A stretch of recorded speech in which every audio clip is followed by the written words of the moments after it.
Hey there.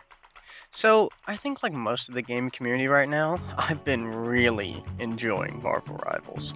The gameplay is just super fun and very smooth. The game looks gorgeous with an amazing art direction. And I have to say, my absolute favorite aspect of the game has to be the way they perfectly translated these Marvel heroes and villains into hero shooter characters.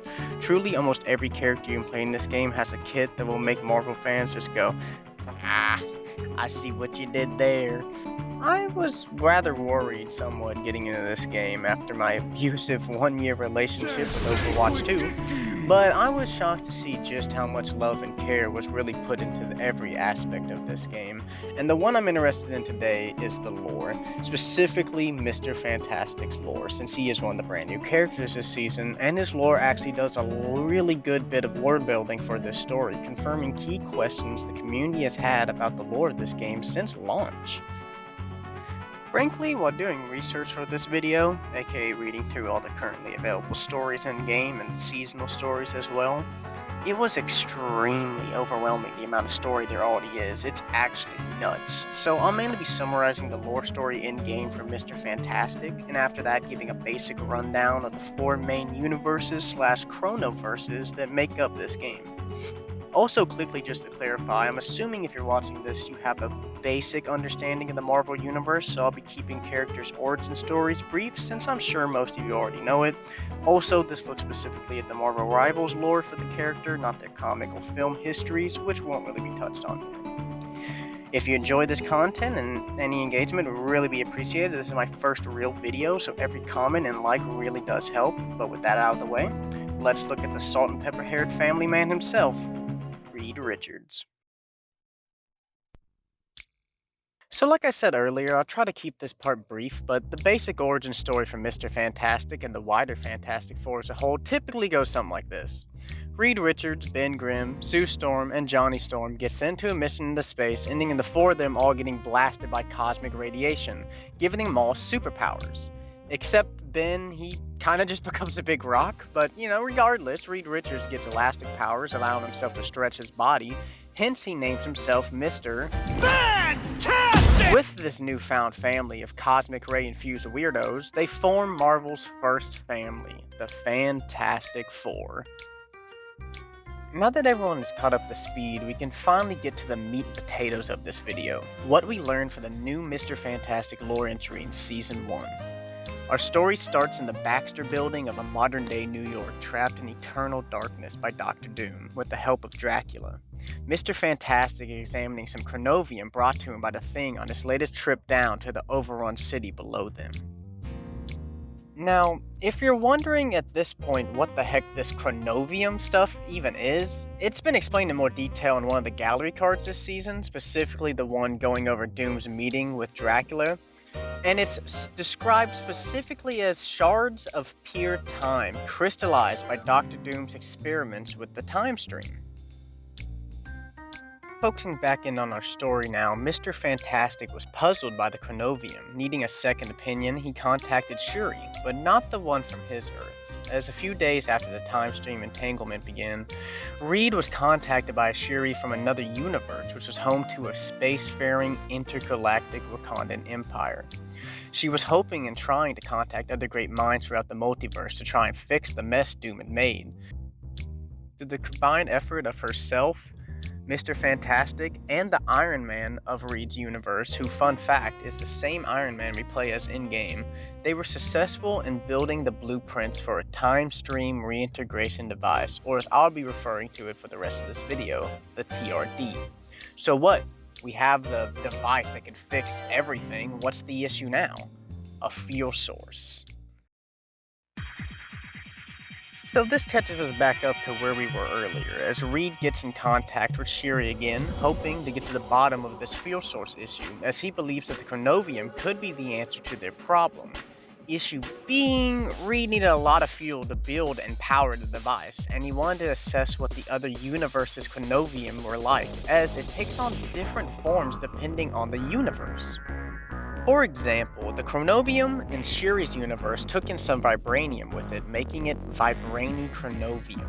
So, with that in mind, he asks Shuri if they're on the same page about it, and both are, agreeing that the substance clearly changes between universes, and the best bet would be to start cataloging these universes, or chronoverses, as Shuri calls them, to help map out the current state of the multiverse, and of course, catalog the various types of chronomium throughout. She then starts to explain the only other universe she knows that exists outside of her own and reads. She mentions how a Captain America arrived at Wakanda seeking refuge not too long ago. But as soon as she says this stops Reed and pauses him and puts him into thought. As not too long ago, his Captain America, and by extension the Captain America, the modern New York timeline as a whole, died in a battle, assumedly against the Dark Vampiric forces overrunning New York, but it's not specifically stated if the two are related. Regardless, Shuri then goes on to continue saying how this Captain America who arrived was not the one who her brother, Black Panther, had fought along with before. This Steve Rogers was frozen since 1945, and didn't we awake into the year 2099? So, before going on with our story, I just want to clarify a few things. Specifically, it's mentioned in Captain America's lore entry that he is in fact native to the 2099 timeline, having at the end of it found a way to the intergalactic empire of Wakanda through Wolverine's help. Reed's story fully cements that the 2099 universe and the Wakandan universe are separate universes and not one and the same, which the Captain America lore story left rather vague. Back to our story again. Reed replies to Shuri, letting her know it's not the first time he has heard of the date 2099 either, as his Spider-Man, who again is also the one we play as in-game, was contacted by Spider-Zero from the year 2099, who asked him to help repair the Web of Life and Destiny, which, fun fact, is actually in-game what we're doing on the Spider Island level. Now this is when we get into what I think is the coolest little lore drop in here. It's really starting to tie together some things for people who have been into the lore and have been really paying close attention. Shuri goes on to inform him that based off Captain America's intel, it seems that the 2099 timeline is home to a time-displaced Krakoa Island, which is becoming a home for all mutants who have been displaced by the time string entanglement. In Storm's lore entry, it does go into detail about how, all by herself, she was able to guide Krakoa Island through a time storm, safely leaving it in 2099, which frankly I just have to say, bad fucking ass. Mr. Fantastic then goes on to drop the bombshell revelation that around the start of the time string entanglement, his Krakoa suddenly vanished without trace, heavily implying that the current Krakoa in the 2099 timeline and his own could be one and the same. This also means for people who care about this and are trying to keep up with this stuff, that the Wolverine, Magneto, and Storm in-game all seem to be originally native to the modern New York timeline before being whisked away to the future by Storm. Shuri mentions that she'll have Captain America and his allies look into the Krakoa thing to confirm his suspicions, which then naturally leads him to ask if Captain America brought allies with him. She then goes on to clarify not exactly. Her universe has had to deal with the growing presence of Null. In Season 0, we learn how Null was corrupting Bast to try and manipulate Black Panther, so it does make sense that it's on her radar. So, to investigate the darkness, she sent out the Guardians of the Galaxy to Clintar to investigate before she lost contact with them. Once again, this entry comes through with the sweet lore, confirming for sure without a shadow of a doubt that the Clintar map does take place in the same universe as the Wakandan one, also meaning the whole of the Guardians of the Galaxy in this game are native to that universe. Shuri then continues saying after losing contact with the Guardians of the Galaxy, she then went on to ask Captain America to recruit allies from across space and time for the upcoming conflict. Some of those allies actually included Hawkeye and Winter Soldier, both the ones we play in-game, and here she confirms that they were taken from Reed Richards' modern New York timeline. Then, before we even really have time to sit with that discovery, Mr. Fantastic drops another lore bomb on us, telling her that another issue his universe has had to deal with was the World Tree merging with Asgard, creating Yggdrasil, confirming all the events that take place on that map also take place in the modern New York timeline as well.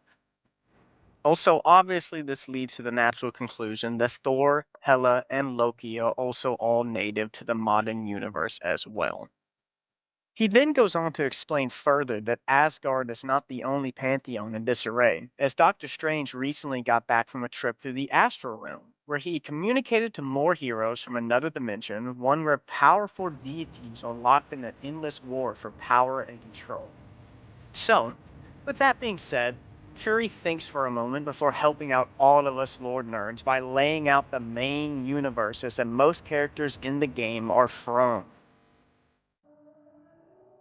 These main four universes are Mr. Fantastic's universe, the modern New York stand in, the 299 universe, the Galactic Empire of Wakanda, and this currently more mysterious universe where powerful deities are locked in a war.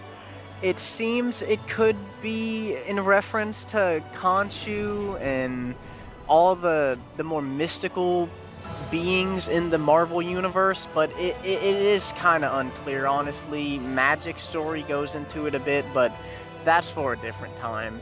Now, while these four universes do cover almost 90% of character origins in this game, all of them being from at least one of these four universes, there's a few exceptions, but that topic is for a different time again because I couldn't really get into it with the amount of little intricacies and little lore details that there are in different stories. It does start to add up a little bit to where there definitely are more than four universes, but if I would be here all day describing them. That deserves its own video in and of itself.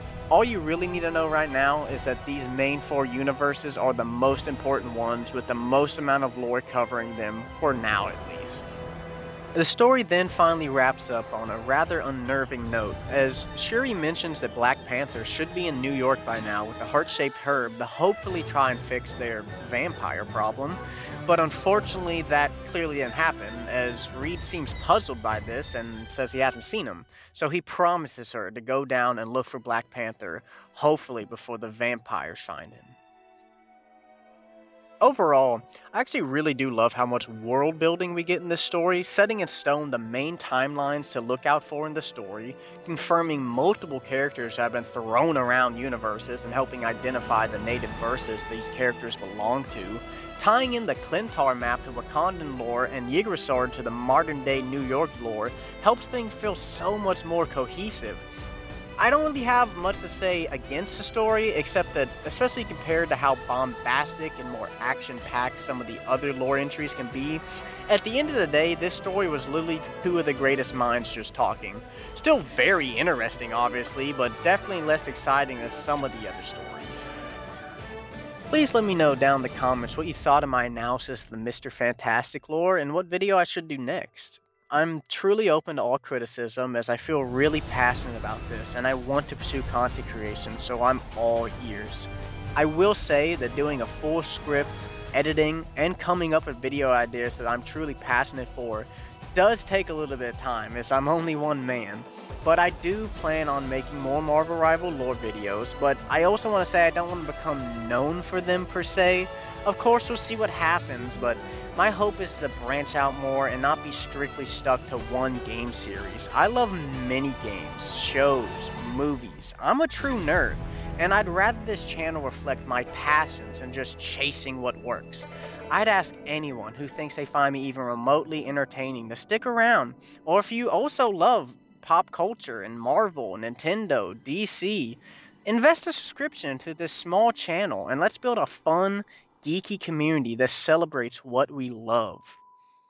Thank you so much for watching.